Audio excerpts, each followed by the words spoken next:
देश भर में कांग्रेस द्वारा चलाए जा रहे विरोध प्रदर्शनों के बीच एनएसयूआई के राष्ट्रीय अध्यक्ष वरुण चौधरी शुक्रवार को अजमेर पहुंचे, जहां उन्होंने ख्वाजा मोइनुद्दीन चिश्ती के दरगाह पर जियारत कर देश और जनता की खुशहाली की दुआ मांगी। जियारत के बाद वरुण चौधरी ने प्रेस वार्ता कर केंद्र सरकार और भाजपा पर जमकर निशाना साधा। उन्होंने कहा कि नेशनल हेराल्ड मामले में सोनिया गांधी और राहुल गांधी पर लगाए गए सभी आरोप कोर्ट ने खारिज कर दिए हैं, जिससे साफ हो गया है कि भाजपा के द्वारा लगाए गए हर आरोप झूठे थे और साजिश के तहत लगाए गए थे। वरुण चौधरी ने कहा कि अजमेर और पूरे राजस्थान के युवाओं को ये समझना होगा कि बार बार कांग्रेस नेताओं पर झूठे मुकदमे कर बदनाम करने का प्रयास किया जा रहा है, लेकिन ये षड्यंत्र अब अधिक दिनों तक नहीं चलेगा। उन्होंने बताया कि इस मुद्दे पर एनएसयूआई देश भर में अग्रिम भूमिका निभाते हुए लगातार प्रदर्शन कर रही है और आने वाले दिनों में यूनिवर्सिटीज जाकर भाजपा की झूठे और राजनीतिक साजिश का पर्दाफाश किया जाएगा।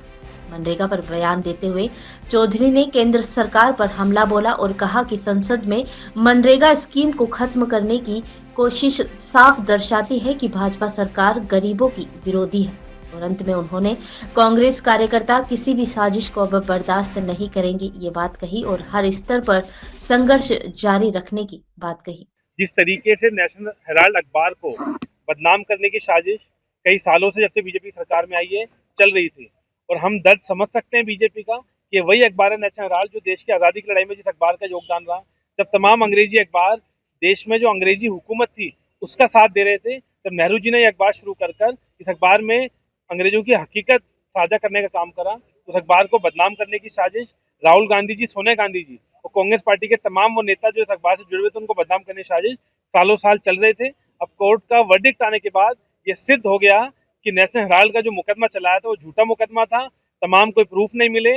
ईडी के जो अफसर थे उन्हें बार बार कांग्रेस पार्टी के नेताओं को परेशान करा, घंटों घंटों इसमें पूछताछ करी, लेकिन सच्चाई ये थी कुछ नहीं निकला। और ये एक प्रसिद्ध अखबार है और बीजेपी का दर्द हम समझ सकते हैं कि तमाम जो ऐसे मीडिया टूल हैं, जो तमाम ऐसे अखबार हैं जो सरकारों को लगाम में भी रखते हैं और जो असल मुद्दे हैं देश के उनको उठाने का काम भी करते हैं, उनसे दर्द इनका बिल्कुल लाजमी है। लेकिन देश के नाम में सच निकला।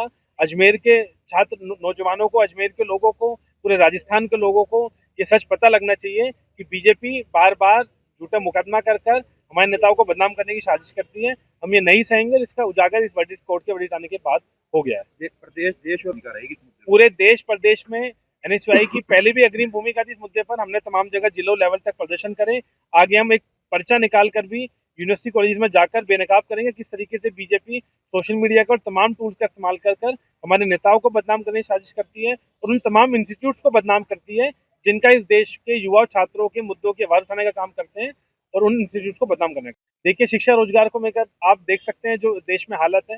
वो कल रात को जो गांधी जी की हत्या करने का, गांधी जी के विचारों की हत्या करने का काम दोबारा बीजेपी, एनडीए ने और आरएसएस के लोगों ने करने का काम करा। संसद का कल सत्र आप लोगों ने देखा होगा किस तरीके से मनरेगा जैसी स्कीम, इस मनरेगा स्कीम से लाखों करोड़ों गरीबों को फायदा होता था, मजदूरों को फायदा होता था, उस स्कीम को खत्म कर दिया गया।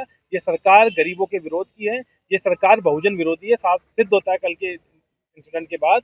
तो एनएसयूआई बार बार सरकार को बताती रहेगी कि छात्रों के, युवाओं के मुद्दे अग्रिम रखती रहेगी। सरकार को बार बार लाएंगे कि आप मुद्दों की बात करें, देश को गुमराह ना करें ऐसे तमाम मुकदमे चलाकर। तो मनरेगा और तमाम जो अरावली जैसे मुद्दे चल रहे हैं, आप लोग समझ सकते हैं सरकार किस तरीके से बेलगाम हो गई है और हिटलरशाही पूरे देश में लागू कर दी है। बेरोजगारी कम हुई। देखिए, बेरोजगार दर आप देखेंगे कम तो छोड़िए, यहाँ के मुख्यमंत्री का तो मुझे शर्म भी आती है जब उनका बयान बार बार देखता हूँ। ऐसे बेतुके बयान देते हैं राजस्थान के मुख्यमंत्री कि शर्म आ जाए अगर कोई नौजवान, कोई छात्र, कोई इंसान बैठ के वो मुख्यमंत्री जी के बयान देख रहा हूँ। तो मुझे लगता है बेरोजगारी की बात और तमाम चीज़ों की बात, जिस तरीके से जब पेपर लीक के तमाम जो सर्विसेज के एग्जाम जब यहाँ पे राजस्थान के अंदर होते हैं, किस तरीके से लाठी चलाने का काम यहाँ की पुलिस और यहाँ की सरकार करती है, तो समझ आ जाता है कि सरकार बेरोजगारी पर बात नहीं करना चाहती। वो बेरोजगारी शब्द से भी सरकार भागती है। राजस्थान में ऐसे मुझे उस मुद्दे का मैंने भी अखबार के माध्यम से ही पढ़ा। मैं मानता हूँ भ्रष्टाचार जैसे मुद्दों पर सरकार को भी और लोगों को भी सख्ती से पेश आना चाहिए।